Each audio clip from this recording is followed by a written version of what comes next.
네, 안녕하세요. 반갑습니다. 캡틴입니다. 자, 오늘 단기적인 시장 흐름들을 말씀을 드리고, 추가적으로 추후에 시장이 어떻게 변할지는 모르지만, 대선 이후가 가장 중요하다라고 말씀을 드렸었죠. 그래서 대선 이후에 우리가 어떤 걸 노리면 좋을지, 특히나 지금 레이어 1 안에서는 오히려 이더리움보다 솔라나가 더 강세를 보이고 있는 상황입니다. 그래서 솔라나 생태계에 있는 코인들을 우리가 꼭 하나씩은 가지고 갈 필요가 있겠죠. 그래서 어떤 코인을 우리가 어디서 또 노리면 좋을지 이런 부분들까지 좀 자세하게 말씀을 드리도록 하겠습니다. 자, 먼저 오늘 핵심 브리핑만 좀 말씀을 드리겠습니다. 제가 오후 3시경에 이 기사를 하나 올려드렸었죠. 이 기사를 보시면, 자, 머스크는 이번 대선에서 트럼프가 이기게 된다면 미국인들은 고난을 겪게 될 것이다 라는 얘기입니다. 이 내용의 중점이라고 할 수 있는 내용들은 뭐냐면, 현재 미국 부채가 상당히 계속해서 늘어나고 있습니다. 어느 한 조사에 따르면 트럼프가 돼도 그렇고 해리스가 돼도 미국 부채는 늘어날 수밖에 없다라고 얘기가 나오고 있습니다. 하지만 트럼프가 된다라고 하게 된다면 미국 부채가 해리스에 비해서 2배 이상 늘어나는 부분들이라서 트럼프가 당선이 되었을 때 국가 부채에 대한 해결을 위해서 결국 미국인들이 피해를 받을 수밖에 없다라는 내용이 주된 내용이에요. 자, 이 많은 내용들 정말 너무 많죠. 제가 이것들을 좀 정리를 해서 이렇게 텔레그램 방에 올려드렸는데요. 자, 보시면 지금 얘기 나오고 있는 게 트럼프 당선 시에 대규모 예산 삭감, 긴축 정책을 할 수 있다 합니다. 연방정부 지출을 줄이기 위해서 강경책을 실시를 할 것이고, 정부 부채에 대한 위기가 많이 퍼져 있는 상황이죠. 그렇다 보니까 이 위기를 해결하기 위해서 감세, 복지 위주로 축소를 많이 한다라는 부분들입니다. 어떻게 보면 세금으로 따졌을 때 뭐 주식 하시는 분들은 아시겠지만 인플레이션 감축법으로 인해서 국내 배터리 업체들이 상당한 수혜를 보고 있죠. 이런 감세에 대한 부분들이 축소가 되게 되면 당연히 국내 기업에도 피해를 받을 수밖에 없는 부분들이고, 이런 부분들이 한데 모여 경제적으로도 문제가 발생될 수밖에 없습니다. 무튼 이런 감세 정책이라든지 복지 위주로의 축소를 많이 한다는 부분들, 자, 두 번째로는 긴축이다. 이 긴축에 대한 부분들이 문제가 되는 거다. 결국 긴축을 진행을 하는 데 있어서 과연 위험자산 시장에 돈이 유입이 될 수 있는 것인가 라는 의문을 저는 갖고 있다.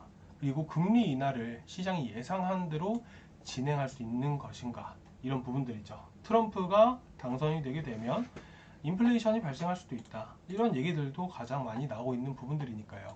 인플레이션을 다 잡았다라고 생각을 해서 금리 인하를 했는데, 트럼프가 당선되고 나서 이런 경제적 불확실성이 더 커지게 되고 인플레이션마저 다시 부각이 되게 된다면 결국 시장은 큰 위험에 빠질 수밖에 없는 겁니다.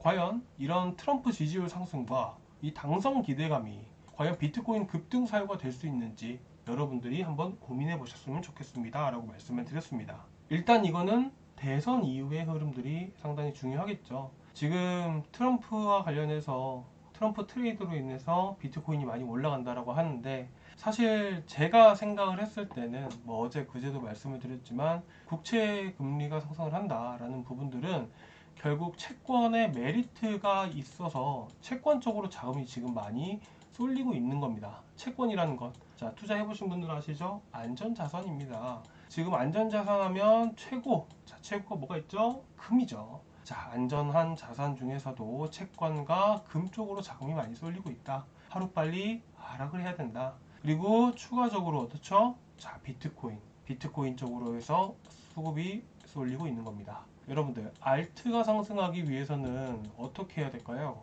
비트코인이 상승을 하면 알트가 무작정 상승할 수 있을까요? 아닙니다. 비트코인 쪽으로만 지금 수급이 쏠리고 있기 때문에 알트에는 전혀 도움이 되지 않습니다. 여러분들이 이 사실을 좀 알고 계셨으면 좋겠고요.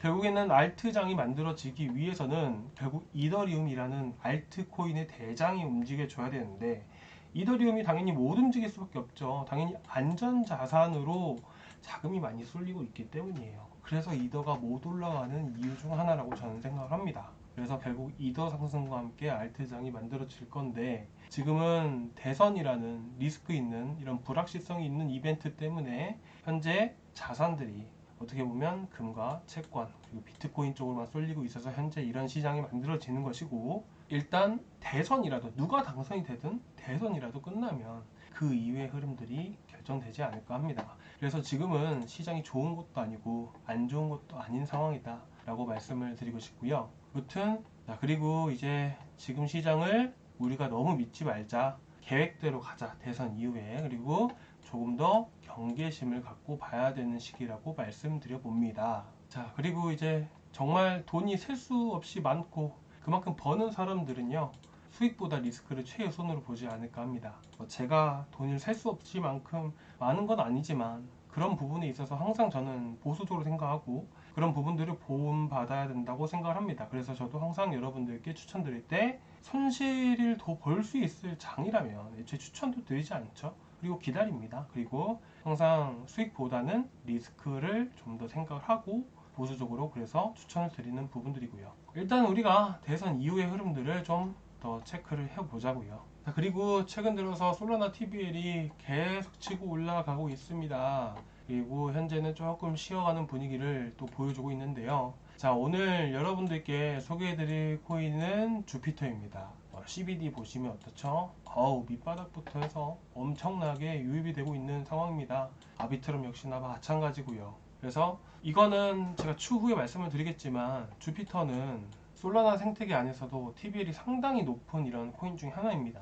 그리고 물량 또한 계속해서 매집하고 있는 흐름들이고, 제가 다른 전문가님들한테도 물어보고 했을 때 기술적으로 이거만큼 괜찮은 종목은 없다라는 의견들이 되게 많이 나옵니다. 그래서 이와 관련된 자세한 내용들은 제가 다음 시간에 말씀을 드리고, 오늘은 간단하게 이제 종목만 말씀을 드리는 겁니다. 그리고 단기적으로 봤을 때 오늘 같은 경우에는 이더리움이 좀 더 강세인 시장입니다. 그렇기 때문에 이번에 2,950달러 구간들까지 도달을 하려면 결국 비트는 어느 정도 버텨줘야 되고, 이런 매크로 지표들이 어느 정도 좋은 흐름들이 나와줘야 이더가 더 추가적인 상승력이 나오지 않을까 하고요. 단기적으로 봤을 때 최근 고점 구간들을 돌파를 하게 된다면 충분히 이 매도백 구간까지 도달할 가능성이 높다. 자, 그렇게 되면 아비트럼 역시나 현 위치에서 최소 10%에서 15%까지도 강한 상승력을 보여줄 수 있기 때문에 단기적으로 흐름 보면서 이거는 대응해 드리도록 하겠습니다. 현재 시장은